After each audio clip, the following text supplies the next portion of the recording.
The events that took place yesterday in Toronto were a senseless attack and a horrific tragedy. On behalf of all Canadians, I offer my deepest, heartfelt condolences to the loved ones of all those who were killed, and we wish a full recovery to those injured and stand with the families and friends of the victims. I speak for every one of us in thanking the first responders at the scene. They handled this extremely difficult situation with professionalism and bravery. They faced danger without a moment of hesitation, and there is no doubt that their courage saved lives and prevented further injuries. The entire community of Toronto has shown strength and determination in the face of this tragedy.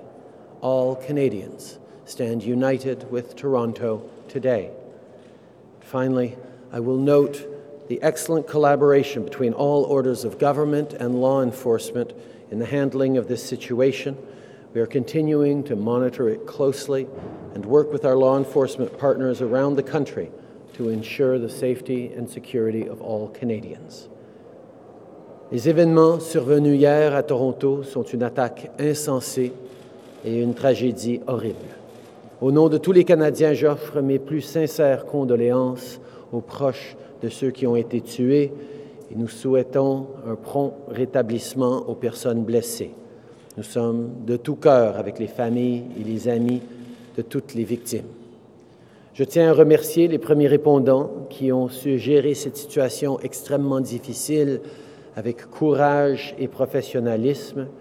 Ils ont fait face aux dangers sans hésitation et les efforts qu'ils ont déployés ont sans doute sauvé des vies et prévenu d'autres blessés. Toute la communauté de Toronto a fait preuve de détermination et de force face à cette tragédie. Tous les Canadiens sont unis derrière Toronto aujourd'hui. Je tiens également à souligner l'excellente collaboration entre les paliers de gouvernement et les forces de l'ordre dans la gestion de cette situation. Nous suivons la situation de près et nous continuerons de travailler avec nos partenaires d'application de la loi à travers le pays pour assurer la sécurité de tous les Canadiens. Monsieur Trudeau, il y a beaucoup de Canadiens aujourd'hui, des familles, des proches aussi, qui se posent une question, et c'est pourquoi. Pouvez-vous les éclairer sur les motifs ou les raisons qui auraient pu expliquer un tel geste de la part du suspect? Évidemment, les enquêtes continuent, mais nous avons déjà... c'est assez clair qu'il n'y a pas de connexion à la sécurité nationale comme telle. Pour les motifs, les motivations, ça va prendre encore un peu de temps pour comprendre qu'est-ce qui était dans la tête de l'agresseur dans cette situation.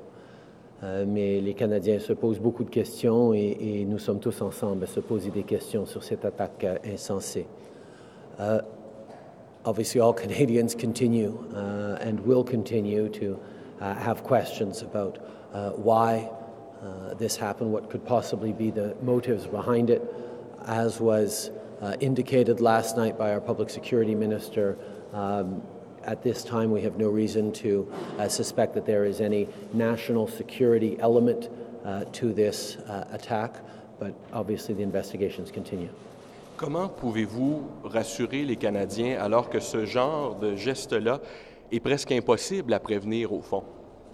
Je pense que ce qu'on voit aujourd'hui, c'est un pays en entier qui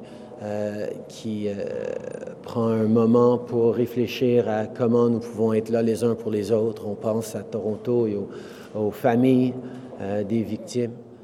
On est en train de vouloir être là pour nos voisins, pour nos communautés. On est rassuré par le calibre extraordinaire de ceux qui nous desservent à tous les jours en tant que premiers répondants. Et nous allons continuer de faire tout ce qu'on peut en tant que palier de gouvernement en termes de services d'information et de protection pour assurer la protection des Canadiens à tous les jours. Obviously, Canadians across the country are shocked and saddened by this senseless tragedy and attack. We can be comforted in seeing the extraordinary response of our first responders, folks who stepped up with courage and ability and ensured that in the face of such terrible tragedy and attacks, we are pulling together and trying to find answers while keeping people safe. We have extraordinary folks across the country in our police services and our intelligence agencies who work hard every day to keep Canadians safe, and they will continue to do just that. Prime Minister Julie Van Dusen, CBC, is there any way to protect Canadians who are going about their daily lives when assailants are choosing soft targets more and more? Obviously, we need to continue to reflect on the changing situations in which we're in, but and do everything we can to keep Canadians safe. But we cannot, as Canadians, choose to live in fear every single day as we go about our daily business. We need to focus on doing what we can and we must to keep Canadians safe while we stay true to the freedoms and values that we all as Canadians hold dear. Évidemment, nous allons réfléchir sur et regarder suite à cet événement, qu'est-ce qu'on peut faire de plus, qu'est-ce qu'on peut continuer à faire pour assurer la protection des Canadiens et de nos communautés. En même temps, nous ne devons pas commencer à vivre dans la peur et dans l'incertitude à tous les jours quand on se promène dans nos villes et quand on vit nos vies. Nous devons rester un pays ouvert, libre et à l'aise dans nos valeurs, et nous allons continuer de l'être. Does this change your planning for, in terms of security for the G7 in Charlevoix in any way, considering it does not seem to be linked to terrorism? Obviously, you have to keep world leaders safe. Does this have any bearing on your planning? The security for the G7 will be comprehensive. We will, of course, always reflect on what we can do better, what we need to do, but as we know, this hasn't changed the overall threat level in Canada, and we will continue to make sure that both participants, residents, and all citizens are safe during the G7 and during any event of that kind.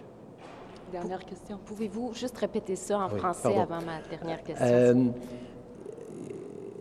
C'est certain que par rapport à la sécurité au G7 ou à n'importe quel autre événement d'envergure au Canada, nous allons toujours réfléchir à tout ce que nous pouvons faire pour assurer la sécurité des participants, des citoyens, des gens autour.